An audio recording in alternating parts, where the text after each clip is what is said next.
وہ شوق ان کا بزنس بن کے ان کو کروڑپتی بنا دیتا ہے، حالانکہ انہوں نے سوچا بھی نہیں ہوتا کہ اس شوق سے ہمیں کیا ملے گا، پیسے۔ خوش رہنے کے لیے ضروری ہے کہ دنیا کی محبت ختم کرے۔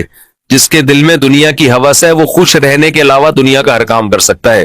سمجھتے ہو، جب وہ دنیا کو مسافر خانہ نہیں سمجھے گا تو پاگل ہوتا رہے گا، ابے اس کے پاس پلاٹ آ گیا، ابے اس کے پاس گاڑی آ گئی، ابے اس کا امریکہ کا ویزا لگ گیا، ہم یہاں ٹھیلے بیچ رہے ہیں، ابے یہ سیدھا سیدھا بولو بھائی بھاڑ میں جائے۔ جب بحریہ ٹاؤن کے مالک کا جنازہ اٹھے گا تو میرے دوست نے 2 پلاٹ لے لیے تو کون سا تیر مار دیا؟ جو اونر ہے وہ مر جائے گا، ختم بھائی۔ تھوڑے دنوں میں ٹماٹر بیچو، رکشہ چلاؤ، لینڈ کروزر میں گھومو، یہ تھوڑے دن کے کھیل ہیں، اس کے بعد ختم۔ قارون جب اپنے خزانوں کے ساتھ مارکیٹ میں آیا نا، قرآن کہہ رہا ہے، قرآن نے تو مارکیٹ کا لفظ استعمال نہیں کیا، جب اپنے خزانوں کے ساتھ قارون مارکیٹ میں آیا ایک دفعہ پورے جاہو جلال کے ساتھ، پبلک نے جب اس کا پروٹوکول دیکھا اور خزانے دیکھے، اس کا لباس، جب بڑا آدمی جا رہا ہوتا ہے نا بڑی عزت دی جاتی ہے، تو بے وقوف لوگ رالیں ٹپکانا شروع کرتے ہیں، یا لیت لنا مثل ما اوتی قارون۔ احمقوں اور بے وقوفوں نے کہا ہائے کاش ہمارے پاس بھی ایسی دولت ہوتی جیسی قارون کے پاس۔ کیا پروٹوکول ہے بھائی اس کا۔ تو قرآن کیا کہتا ہے؟ علم والوں نے کہا وَيْلَكُمْ، برباد ہو جاؤ، تمہارا ناس ہو جائے۔ جب انسان بہت ہی الٹی بات کرتا ہے تو آدمی کہتا ہے تیرا ناس ہو، تو برباد ہو جائے، کہ اب بیکار باتیں کر رہے ہیں بیٹھ کے۔ کیا کہنے لگے؟ وَيْلَكُمْ، تباہ ہو جاؤ۔ یہ ویلکم نہیں ہے، کیونکہ ایک جگہ کہیں ہم عربی گرامر پڑھ رہے تھے تو پرانے زمانے میں جب متحدہ حقیقی بنی تھی نا، وہ 90s کی بات ہے، تو ایک جگہ لکھا تھا ویلکم آفاق احمد، تو ہم عربی گرامر پڑھ رہے تھے، میں اس کو پڑھ رہا ہوں وَيْلَكُمْ آفاق احمد۔ اب وَيْلَكُمْ کا معنی تو بددعا ہے کہ تم تباہ ہو جاؤ۔ تو میں حیران ہوں کہ انہوں نے اپنے قائد کو گالی کیوں دی ہوئی ہے۔ میں وہاں کھڑا ہوا سوچ رہا ہوں کہ اپنا قائد بھی متحدہ حقیقی بنی تھی نا، تو وہ قائد بھی مانتے ہو آفاق احمد کو، اور تم کہہ رہے ہو اور گالی بھی دے رہے ہو، تم تباہ ہو جاؤ۔ پھر کسی نے بتایا بھائی یہ وَيْلَكُمْ نہیں ہے، یہ ویلکم ہے۔ تو پھر ایک عربی ان دنوں میں آئے ہوئے تھے، وہ کہنے لگے لِسَبِيلِهِ چوک کدھر ہے؟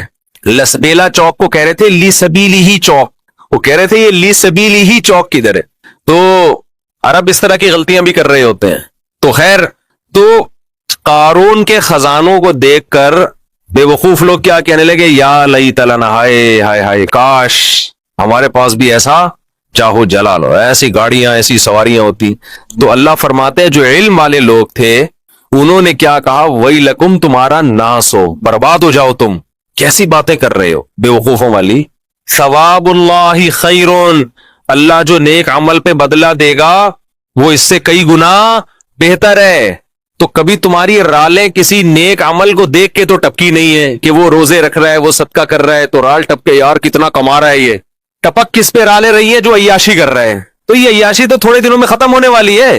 اور قارون اب مارکیٹ سے شارٹ ہو گیا کہ نہیں ہو گیا؟ کہاں گیا اس کا جاہو جلال؟ تو قبر بھی نہیں ملتی، قبر بھی نہیں ہے، زمین میں دھسا دی اللہ نے، ایسا دھسایا حدیث میں آتا ہے قیامت تک دھستا ہی رہے گا۔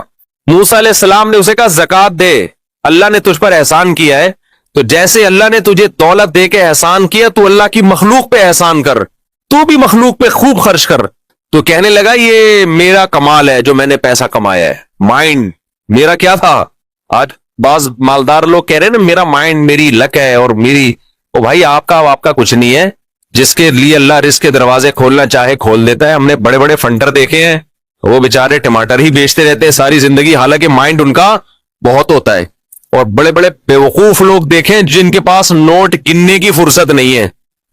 تبھی امام شافعی نے کہا ہے نا، ایک شعر امام شافعی کی طرف منسوب ہے واللہ عالم، کہ اگر عقل کی بیس پر لوگوں کے پاس پیسہ آتا تو غریب تو بیچارے بھوکے مر جاتے نہیں سوری، بے وقوف بیچارے بھوکے مر جاتے اگر عقل کی بیس پہ پیسہ مل۔ تو میں اکثر اس پہ ایک واقعہ بھی سناتا ہوں، میں جلدی سنا کے آگے چلتے ہیں۔ ایک مالدار آدمی، ہمارے حضرت یہ واقعہ سنائے کرتے تھے پرانے زمانے کا، ایک بہت مالدار آدمی تھا، غریب تھا، سوری ایک بڑا عقل مند آدمی تھا غریب، مجھے بھی روزہ لگ رہا ہے آج نا۔ ایک بڑا عقل مند آدمی تھا مگر تھا کیا؟ غریب۔ اکثر ایسے ہی ہوتا ہے عقل مندوں کے پاس پیسہ نہیں ہوتا، لیکن یہ قاعدہ کلیہ نہیں ہے۔ مالدار بولیں گے مفتی صاحب ہمیں بیوقوف کہہ رہے ہیں۔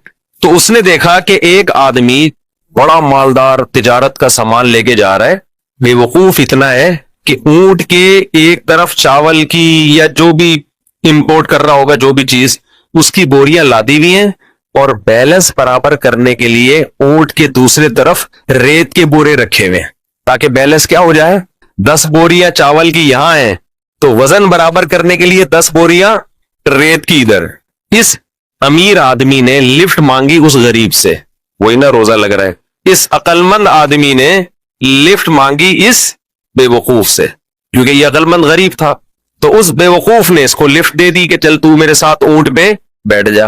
اب اس عقل مند نے اس بے وقوف مالدار سے پوچھا کہ یہ ان بوریوں میں کیا ہے جو رائٹ سائڈ پہ. اس نے کہا بھئی چاول ہے یا آٹا ہے یا جو بھی تھا. کہا یہ لیفٹ پہ کیا ہے؟ اس نے کہا یہ ریت ہے. کہا تو ریت کا بزنس کرتا ہے؟ کہہ رہے نہیں, یہ بیلنس برابر کرنے کے لیے. اس عقل مند نے اس سے کہا کہ بے وقوف آدمی, 10 بوریاں اگر یہاں ہیں تو 5 بوریاں ادھر کر دے, اس سے بیلنس کیا ہو جائے گا. اونٹ پہ تو نے بلا وجہ کا ڈبل لوڈ ڈالا ہوا ہے اور یہ 10 بوریاں بھرنے میں کتنا ٹائم لگا ہوگا.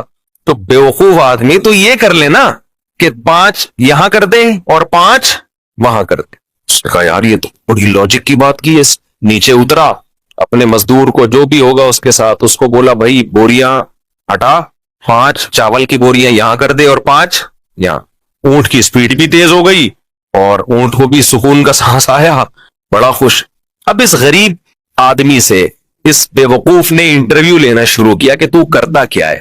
اس کا خیال تھا کہ یہ تو ارب پتی ہوگا جو اتنا عقل مند ہے, جس نے مجھے اتنے اچھے مشورے دیے. یہ خود کیا ہوگا, یعنی یہ میرے جیسے بے وقوف کے پاس اتنا پیسہ ہے تو اس عقل مند کے پاس تو اس کی تو ملیں چلتی ہوں گی نا. تو اس سے پوچھا تو کرتا کیا ہے. اس نے کہا یار میں تو غریب آدمی ہوں, جس کام میں ہاتھ ڈالوں برباد. میرے پاس تو سواری بھی نہیں ہے, تبھی تو میں نے تجھ سے لفٹ مانگی ہے. اس نے کہا اتر نیچے اتر. اونٹ کو واپس گھمایا, 5 بوریاں دوبارہ ادھر کی اور ریت کی بوریاں دوبارہ بیلنس برابر کرنے کے لیے ادھر ڈال. بولا تیری عقل کی وجہ سے تیرے پاس جب 1 کوڑی روپیہ نہیں ہے تو میں بے وقوف تجھ عقل مند سے 1000 گنا بہتر. میں تیرے مشوروں پر عمل کروں گا نا, میں بھی تیرے جیسا بن جاؤں گا. مجھے اپنے اسٹائل سے چلنے دے جیسا چل رہا ہوں. سمجھ رہے کہ نہیں سمجھ, میں جیسے اپنے اسٹائل سے چل رہا ہوں مجھے چلنے. اگر تیرے مشورے پر عمل کیا نا میں بھی تیرے جیسا غریب ہو جاؤں گا.